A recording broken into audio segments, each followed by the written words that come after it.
Let's dig into it a little bit, shall we, then? And with our first item proper on this week's jerk list, Mike or Gino, take it away. Greg and I will react to a statement and evaluate if it's a knee-jerk overreaction based on the still limited information that we've been given in this regular season, or if it's spot on. Take it away. Okay, just a quick programming note, Dave, here before we get started. The Han Solo Edition blaster, a little underwhelming, so I have changed it to the TIE Fighter Edition blaster, which is multiples. There you go. So they can really get the point across, okay? All right, I just want to make it clear, I am on the rebel side. I am not a part of the evil empire. Mike made a decision that belongs to Mike, and that's it. As you are signaling me to shoot people for being a jerk, you are the one on the good side. That is correct. Just give him the blaster. Just give him the blaster. Just give them a little taste. Just give them a little taste on the backside. That's all. First knee-jerk reaction for Week 3. Eagles-Bucks will be fighting it out for home field advantage in the NFC. Well, listen. Let me put a finer note on this.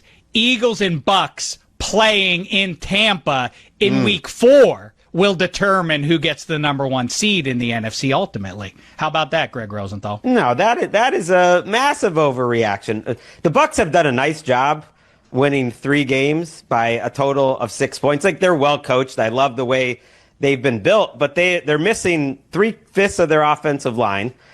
They might get Tristan Wirfs back this week. They'll get Luke Gedeke back eventually. Like, Mike Evans will come back eventually. To me, this is a team that should feel very comfortable. They're on the opposite of kind of the moral victory, side of things. Like, they haven't played that well, but they found a way to get wins. But I would be surprised if they are at the end of the season in the mix for the home field advantage. Here's why I think it is not an outrageous thought. The rest of the NFC South is an atrocity. So there's not going to be a lot in the Bucks' way. It does not. People need this reminder, I feel like, almost every year. It is not an evaluation who gets the number 1 seed. It's not an indication that that's the best team in the conference.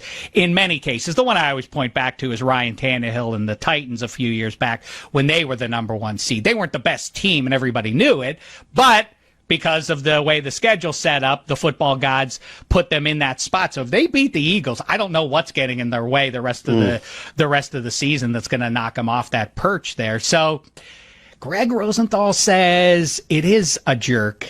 I'm gonna let it go here. I'm in a decent mood here. Let's move on to the next one, shall we? All right. Let's have a little bit of college, a little bit of pro. Bill Belichick, absolute fraud. Owes his entire coaching career to Tom Brady.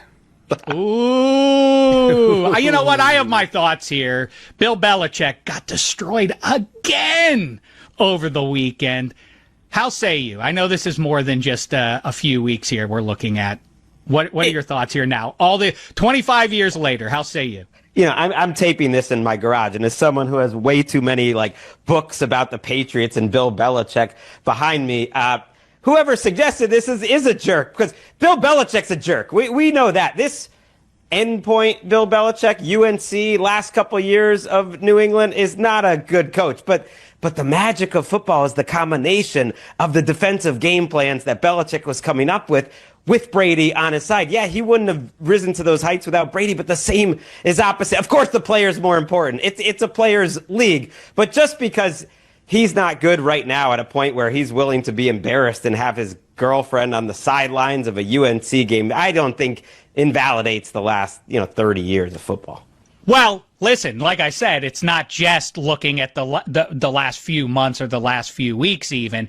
It also goes back to post-Brady Patriots and Brady on the Buccaneers. That kind of laid it to bear, right? And I think this is just further proving the point. I think this is absolutely valid. A fraud, I don't know. Maybe that's a little bit of an overstatement. But he's old. When do we stop saying the point? He's not playing in the game, though. What his age is, what that has anything to do with, I'm not exactly sure. Although I guess there aren't that many old guys coaching. As old as he is now, he doesn't have many peers. But still, I would buy that more if he were trying to play quarterback. He's merely a coach, man. He can't teach up these student athletes. the let's bring like a little bit of ageism back into society. I think it's okay when you're looking at massive jobs, corporations, government, whatever you want to say, that your level of performance might be declining a little bit when you get older because you're out of fresh ideas. You're not as young and hungry, and you don't have all those colleagues to hire that were up and coming. What Belichick was doing as a coordinator with the Giants and then early with his Patriots, like, he was ahead of the game, and he knew everyone in the game, and so could make all the right hires and plan it all out. And now it's like, or did Tom Brady just cover all that up, or did Tom Brady obscure everything? Look at those game plans, look at those defenses.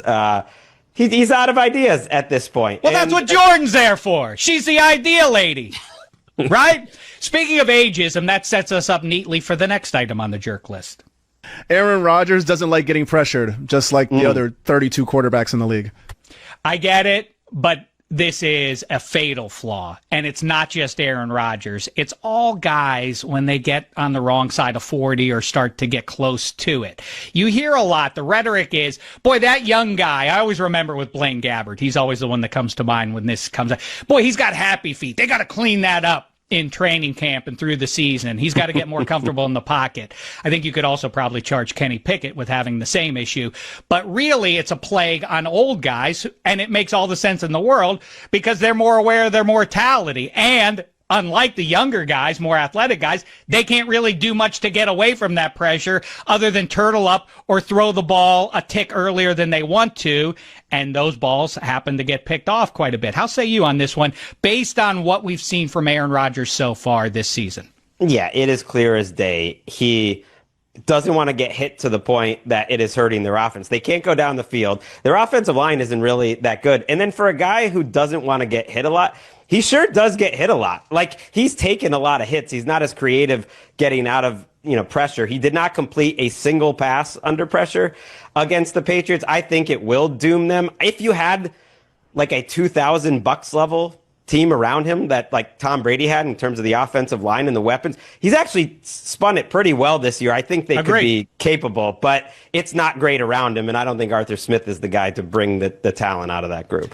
I mean, ultimately, we park our cars in the same garage. The mistake is anybody who thought that Aaron Rodgers was going to be a plus. Exactly, the Brad Johnson effect. Peyton Manning in 2015 kind of thing. He's more dynamic than Peyton was when they won that Super Bowl, but they would have to follow exactly that script, and the rest of the team would have to be good enough to prop him up when he is mortal. So far, perfectly rational thoughts here. Let's see if we can get into something a little spicy. Belichick was not irrational. All right, you guys want to get nuts?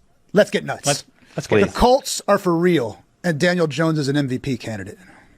But Sam Darnold is the real MVP of the league right now. Hit him with a blast. He's playing Kubiak offense. What? Thank you.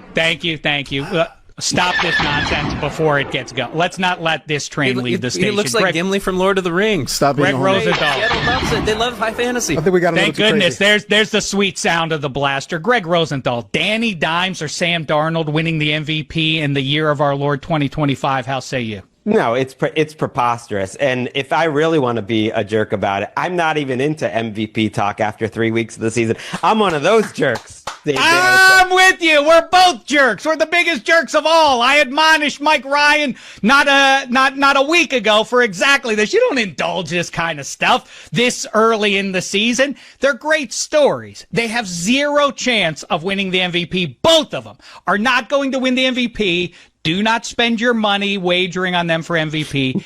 It will be just the same as throwing it into the garbage can. So there we go. Now we got that. Now we got the blaster going. Next. Okay, the Browns are just a victim of a tough early schedule. Before you react to that, the one thing I do want to say is I picked the Colts to win the AFC South. We're going to talk about it with Jeff Schwartz. I did go in on that. The rational thing is it's sustainable in that division, especially with the Texans now at 0-3. Okay, the Browns are a little underrated. Gino, go in a little bit more and tell Greg why you wanted this one on the list. I'm the one that wanted on the list, Dave. Mike. Oh, I'm sorry, Mike. Yeah, that's fine. I get it. We sound the same. I get it. So they played the healthiest a Bengals team will be all season with Joe Burrow. Only lost by 1. Then they had that unfortunate game against the Ravens, which our last week's guest, I think his name is Costas, if I get it right, I just don't want to say it wrong. And he said that was a very misleading scoreline, and now they beat the Packers, many, including which our very own Gino Fuentes, that were going to the Super Bowl this year. They beat them 10-13. Defense is for real. So that's 3 tough games. You expect them to be 0-3. They got a win out of that? That's great. Well, it was a star turn by Nick Kostos, but Gregg Rosenthal, it's your turn. A handsome man, just like Kevin Stefanski, just like you. You kind of resemble Kevin Stefanski as nice beard at this age. They are very unlucky to actually be 1-2. If you look at the numbers, I mean, they outgained the Ravens. They almost doubled the Bengals in yardage. And then yesterday, when you watch that game back, it looked like 2 pretty even teams. 2 very good defenses, 2 shaky offenses, and you're thinking, like, how is this even happening with the Cleveland Browns? So I agree with this take. I guess so. Yeah, they were failed by their kicker in week 1, and like I said after that game, if the Browns kicker had just made that kick towards the end of the game, the conversation coming out would have been like, what is going on with the Bengals? That they just no-show the early portion of the season every year. And as far as that goes, the what-if aspect of what we just saw, if the Eagles don't block 2 field goals in the second half on Sunday, the conversation right now is once upon a time in Hollywood, Rams v. Chargers in the Super Bowl. How say you? That would be the buzz, I feel like. I feel like that is still on the table. I don't feel that much differently about the Rams other than, am I allowed to just nominate people for the jerk list? Because you want to hear a jerkish behavior. Free football country here. By this entire Rams organization. You know what yesterday was? My daughter's 14th birthday, who is a diehard Rams fan. And to watch that travesty at the end of the game, she said she has never been more upset, more mad at the end of a Rams game. To ruin her day was just untoward. I'm sorry. I'm sorry that that's the way it went down. And I happened to be in my car. I had to run an errand real quick right at the end of that one. And so I heard our pal Maurice Jones-Drew call that one and react to it with our other pal JB Long. Yeah, that was sad because really Los Angeles should be 6-0 right now. I was impressed by the Chargers rally there. I thought that once the Bronx caught them and took the lead, that they probably were going to be able to hold on because of the in-game injuries to the Chargers. But Justin Herbert, dare I say, an MVP type of play. That is one that you will hearken back to in December and January, the touchdown pass he throws to Keenan Allen in a big spot there. It's a different Justin Herbert. It's a different Chargers team. Greg, I'm curious what you think is right now as you regard the AFC. And here comes the NFC. And I said this in the offseason, that the NFC people settled into a mindset that, well, obviously the heavyweights are on the side with all the superhero quarterbacks. But the NFC is really has a group of real strong teams there. I think the one we're sleeping on the most in all the NFL at this point is the Niners. They're sorted down because of injuries, but they are going to be a factor. What is the AFC team that you think we overestimated the most? There are some good candidates for that award right now. Well, it's funny because if we're saying we, like the football populace. Yes, the collective wisdom. You have the Chiefs, you have a lot of people are hip on the Raiders. It's probably the Texans. I expected their offense to figure it out.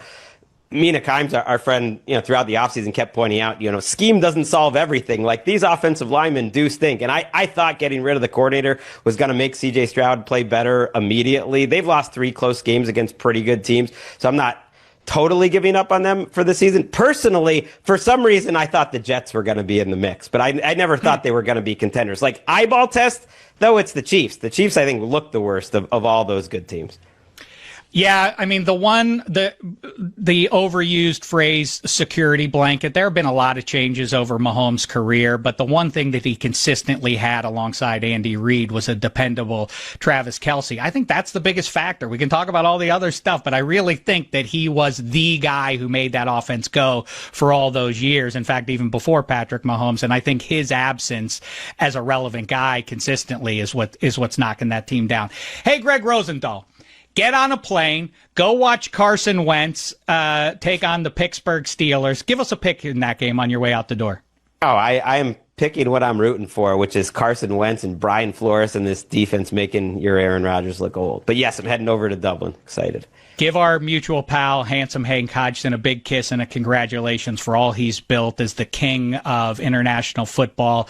Another stripe on his shoulder. I don't know what that means. But anyway, send them our best and have a great time over there. And thanks for the time, Pally. NFL Daily, great stuff. It's a daily show about pro football. If you didn't pick that up from the name, it's dandy stuff with, like I say, as good as it gets in this business. Gregg Rosenthal. Thanks, Ben.